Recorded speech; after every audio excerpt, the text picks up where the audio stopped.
আসসালামু আলাইকুম। ভিডিওটা আজকে কেউ স্কিপ করবেন না, পুরো ভিডিওটা দেখুন, তাহলে অনেক কিছু শিখতে পারবেন। বিশেষ করে ইন্ডাকশন কুকারে কাজ যারা করতেছেন বা শিখতেছেন তাদের উদ্দেশ্যে এই ভিডিওটা। এই সার্কিটটি সিরাজুল ইসলাম ভাই খুলনা থেকে পাঠিয়েছেন। এই সার্কিটের প্রবলেম হচ্ছে আইজিবিটি লাগানোর সাথে আইজিবিটি শর্ট হয়ে যায়। আসলে এর কারণটা কি সব কিছু এই বিস্তারিত আলোচনা করা যাবে এই ভিডিওতে। আজকের ভিডিও থেকে অনেক কিছু জানতে পারবেন, শিখতে পারবেন, তাই ভিডিওটা কোনোরকম স্কিপ না করে শেষ পর্যন্ত দেখুন। আইজিবিটি লাগানোর আগে সার্কিটে কোন জায়গায় কোন ভোল্টেজ চেক করতে হয় এটা আমি আজকে বলে দেবো। এখানে দেখেন ড্রাইভ সেকশন করা হয়েছে চিপ, ট্রানজিস্টর, রেজিস্ট্যান্ট, ডায়োড দিয়ে। এখানে চিপ মাইক্রো কন্ট্রোলার আইসি লাগানো হয়েছে। এই সার্কিটটি একটু ক্রিটিক্যাল হলেও এই সার্কিটটি অনেক টেকসই এবং লংজিভিটি পায়, কিন্তু এই সার্কিটের কাজ করা সবার জন্য সম্ভব না। এই সার্কিটটি একটু ক্রিটিক্যাল সার্কিট।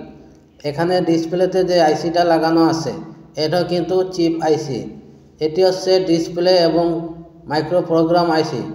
এই আইসিগুলো যদি ভালো থাকে তাহলে এই সার্কিটটি আপনারা রিপেয়ার করবেন, না হলে এই সার্কিট রিপেয়ার করে কোনো লাভ নাই, কারণ এই আইসিগুলো মার্কেটে কিনতে পাওয়া যায় না। সেই জন্য আমরা আগে এই আইসি চেক করব। এই আইসি চেক করার জন্য এখানে 78/5 যে ট্রানজিস্টরটি লাগানো আছে এই ট্রানজিস্টরকে খুলে নিতে হবে।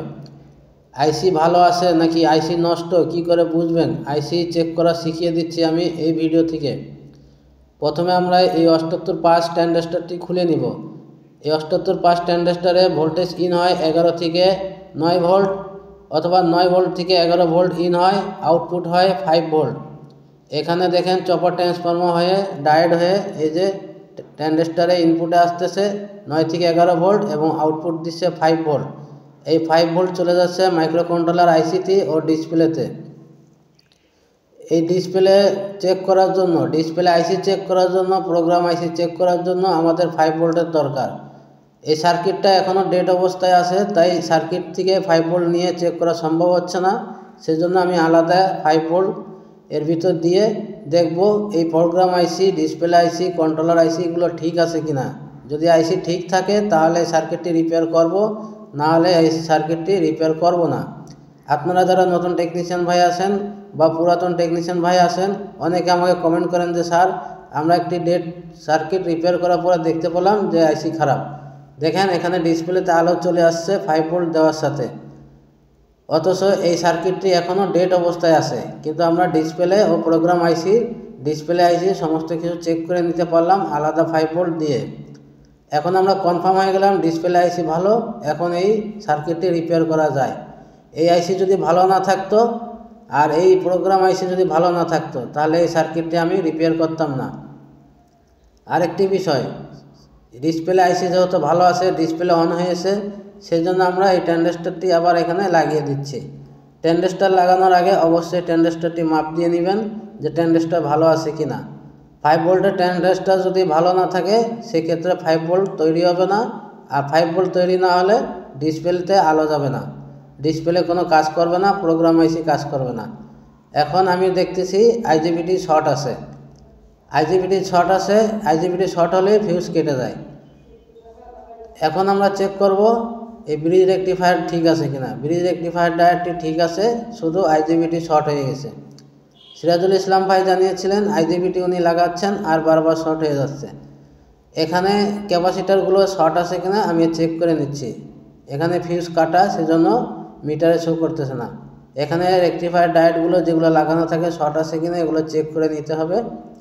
এবং এখানে ড্রাইভ সেকশানে যে এসএমডি ট্রানজিস্টর লাগানো আছে এগুলো ভালো আছে, আমি চেক করে দেখেছি ট্রানজিস্টর কোনো শর্ট নাই। কিন্তু এই ড্রাইভ সেকশন কাজ করতেছে কিনা এটা চেক করার বিষয়।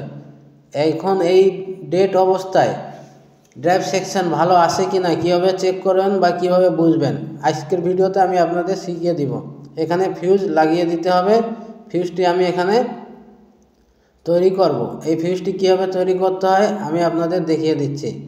এই সিরাজুল ইসলাম ভাই ফিউজটাকে সার্কিটের তল সাইড থেকে একটি তার লাগিয়ে শর্ট করে দিয়ে উনি কাজ করতেছিলেন। এটি কাজ করার সঠিক নিয়ম নয়। এই ফিউজগুলো কীভাবে আপনারা বানাবেন আমি দেখিয়ে দিচ্ছি। এরকম উপরে রাংটি ধরিয়ে তারপরে এরকম একটি সিঙ্গেল তার নেবেন, চিকন সিঙ্গেল তার নেবেন। এই তারগুলো ফিউজের ভিতরে থাকে, 10 এম্পিয়ার ফিউজে এই চিকন তার থাকে। তো আমরা এইভাবে উপর থেকে তারটি সোল্ডারিং করে ফিউজটি বানিয়ে নিব। আর যার কাছে নতুন ফিউজ আছে তারা নতুন ফিউজ লাগিয়ে দিবেন। তো দেখতে পাচ্ছেন এখানে চিকন তার দিয়ে আমি সোল্ডারিং করে ফিউজটি তৈরি করে নিয়েছি। এখন আমি ভোল্টেজগুলো চেক করব, তার আগে আমি আইজিবিটিটা খুলে নিচ্ছি, কারণ এই শর্ট আইজিবিটি থাকা অবস্থায় যদি আমি এখানে পাওয়ার কর্ডটি লাগাই ফিউজটি আবারও কেটে যেতে পারে। তো আইজিবিটি আগে খুলে নিতে হবে। আইজিবিটি খোলার জন্য হিটসিনটি খোলা অবশ্যই জরুরি।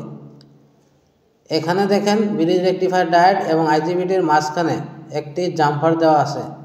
অনেকে আপনারা মনে করেন এটি জাম্পার, এটি একটি তার দিয়ে জাম্পার করা। অনেক টেকনিশিয়ান ভাই এটাই মনে করেন যে এটি জাম্পার। আসলে এটি জাম্পার না, এটি একটা ইন্ডাক্টর কয়েল। এই কয়েলের কাজ কি আমি যখন ক্লাস করাবো আপনাদের তখন এটি ক্লিয়ার করে বলে দিব।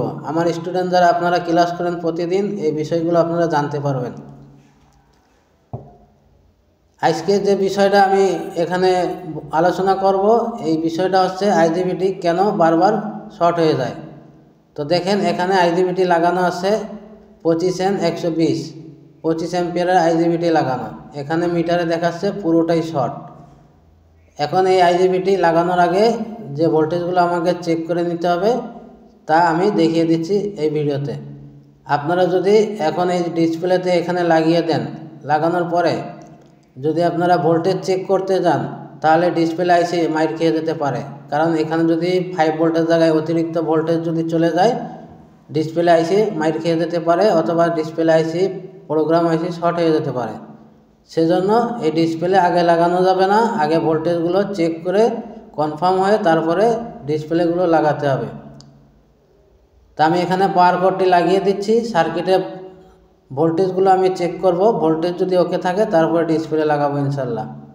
এখানে আইজিবিটির যে গেট কানেকশান আছে, এই গেট কানেকশানে আমরা ভোল্টেজ মাপ দিব। এখানে যে কুলিং ফ্যানের 18 ভোল্ট থেকে 20 ভোল্ট আছে ওই ভোল্টেজটা চেক করব, হাই ভোল্টেজ চেক করব, ক্যাপাসিটারে যে 300-র উপরে ভোল্টেজ থাকে এই ক্যাপাসিটারের ভোল্টেজগুলো আমরা চেক করব। সেজন্য আমরা একটা ডিজিটাল মিটার এখানে নিয়েছি। এই ডিজিটাল মিটারের মাধ্যমে আপনাদের দেখাবো যে কোথায় কত ভোল্টেজ থাকে। আমি এখানে মিটারে একটি কালো তার এই আইজিবিটির মিটারের সাথে গ্রাউন্ড করে কমন করে দিয়েছি। দেখেন এখানে 319 ভোল্ট আছে, ভোল্টেজ ভালো আছে, হাই ভোল্টেজ। এখানে ড্রাইভ সেকশানে 18 থেকে 20 ভোল্ট আসবে, এখানে 19 ভোল্ট আসতেছে, ভোল্টেজ ওকে আছে। তো এই ভোল্টেজগুলো চেক করে নিতে হবে। এখানে 19 ভোল্ট দেখাচ্ছে, 19.5 ভোল্টেজ ওকে আছে। এখানে ইনপুট সিগন্যালটা 820K রেজিস্ট্যান্সের মাধ্যমে যে ভোল্টেজটা আউট হয় এই ভোল্টেজটা ওকে আছে। এখানে মিলি ভোল্ট দেখাচ্ছে, এখানে মিলি ভোল্ট দেখাচ্ছে, মানে এখানে একটি জাম্পার দিয়ে ভোল্টেজটা আউটপুট করা হয়েছে। এখানে কয়েল লাগানো নেই সেজন্য আউটপুট ভোল্টেজটা দেখাচ্ছে না। তো কয়েল লাগানোর পরে আউটপুট ভোল্টেজ দেখাবে। এখানে হাই ভোল্টেজ চেক করতে হবে। তো দেখেন এখানে যে প্রোগ্রাম আইসিতে 5 ভোল্ট যাবে, ওই 5 ভোল্ট ঠিক আছে। প্রোগ্রামের যে ডাটা কানেকশন যায় এটাও ঠিক আছে। এখানে পালস সিগন্যাল দেয় এই আইসি থেকে ড্রাইভ সেকশানে একটি পালস সিগন্যাল আছে, বিডাব্লিউএম যে পিডাব্লিউএম পালস সিগন্যাল। এই পালস সিগন্যালের এখানে আমি নেগেটিভ সিগন্যাল দিব। ইমিটার থেকে আইজিবিটি ইমিটার থেকে নেগেটিভ গ্রাউন্ড করে একটি তার আমি এখানে লাগিয়ে দিয়েছি। এখানে 17 ভোল্ট চলে আসছে। ড্রাইভ সেকশন সঠিকভাবে কাজ করতেছে কিনা এটি জানার জন্য দেখেন এখানে গেট কানেকশানে 17 ভোল্ট দেখাচ্ছে। এই 17 ভোল্ট যদি কোনো কারণে আইজিবিটি লাগানো অবস্থায় চলে আসে সেক্ষেত্রে আইজিবিটি সাথে সাথে শর্ট হয়ে যায়। তো মূল কারণ হচ্ছে এটা। তো কি কারণে এখানে গেটে ভোল্টেজ চলে আসে আমি আপনাদের বলে দিব, স্টেপ বাই স্টেপ আপনারা নোট করে রাখতে পারেন। যারা আমার স্টুডেন্ট আছেন, যারা ক্লাস করতেছেন, ইন্ডাকশন কুকার রিপেয়ারিং কোর্সের ক্লাস করতেছেন, তারা খুব খেয়াল করে এই বিষয়গুলো নোট করবেন। দেখেন আইজিবিটির গেট কানেকশানে কোনো রকমের যদি পালস সিগন্যাল হাই চলে আসে সেক্ষেত্রে এই আইজিবিটি শর্ট হয়ে যাবে। এই হাই ভোল্টেজটা কোথার থেকে আসে, এই ক্যাপাসিটার যদি উইক হয়ে যায় সেক্ষেত্রে এখানে ভোল্টেজ কন্ট্রোল করতে না পারলে আইজিবিটি কেটে যাবে বা শর্ট হয়ে যাবে। সেজন্য এই ক্যাপাসিটারটি এটি হচ্ছে আউটপুট ক্যাপাসিটার। কয়েলের আউটপুট ক্যাপাসিটার যদি নষ্ট থাকে আইজিবিটি বারবার শর্ট হবে। প্রোগ্রাম আইসি থেকে যদি পালস সিগন্যাল 50 GHz জায়গায় যদি 60 GHz আসে সেক্ষেত্রে আইজিবিটি শর্ট হয়ে যাবে। প্রোগ্রাম আইসি থেকে পালস সিগন্যাল অতিরিক্ত দেওয়ার কারণেও কিন্তু এই আইজিবিটি বারবার শর্ট হয়। কি কারণে আইজিবিটি বারবার শর্ট হয় সেই প্রশ্নগুলোই আপনাদের আমি উত্তর দিচ্ছি। এখানে ডিসপ্লে আমি লাগিয়ে দিয়েছি, যেহেতু এখানে 5 ভোল্ট ওকে আছে সেজন্য ডিসপ্লে সংযোগ দিয়ে দিছি। দেখতে পাচ্ছেন এখানে ডিসপ্লে ওকে, এই সার্কিটটি এখন পাওয়ার সেকশন সম্পূর্ণ ওকে। এখন আমরা ভোল্টেজগুলো চেক করব। এই যে আইজিবিটি আমার হাতে দেখতেছেন 1203, এই 1203 আইজিবিটি এখন আমি এখানে লাগিয়ে দিব। তো নতুন আইজিবিটি বা ভালো আইজিবিটি মাপ দিলে কেমন দেখায় মিটারে আপনারা দেখেন। শর্ট আইজিবিটি কাটা ডাইরেক্ট দেখাবে এবং ভালো আইজিবিটি কাটা অর্ধেক শো করবে ইমিটার টু কালেক্টারে। এখন আমি এই ভালো আইজিবিটি লাগিয়ে দিচ্ছি। এখানে আইজিবিটি লাগানোর সময় একটা বিষয় খেয়াল করবেন, এখানে সোল্ডারিং করার সময় একটু মোটা করে সোল্ডারিং করবেন, কারণ এখানে সুইচিং হয় 1800 2000 ওয়াট লোড নেই। এখন আমি ক্যাপাসিটারটি চেক করব। এই ক্যাপাসিটার যদি দুর্বল থাকে সেক্ষেত্রে আইজিবিটি লাইন দেওয়ার সাথে কিন্তু শর্ট হয়ে যাবে। এখানে ক্যাপাসিটারের যে মান লেখা আছে 0.33 UF। আমরা এখন চেক করে দেখব মিটারে ক্যাপাসিটারের জায়গায় আমি সিলেক্ট করে নিয়েছি। এখন দেখেন এখানে 0.33 মানে 330 দেখাচ্ছে।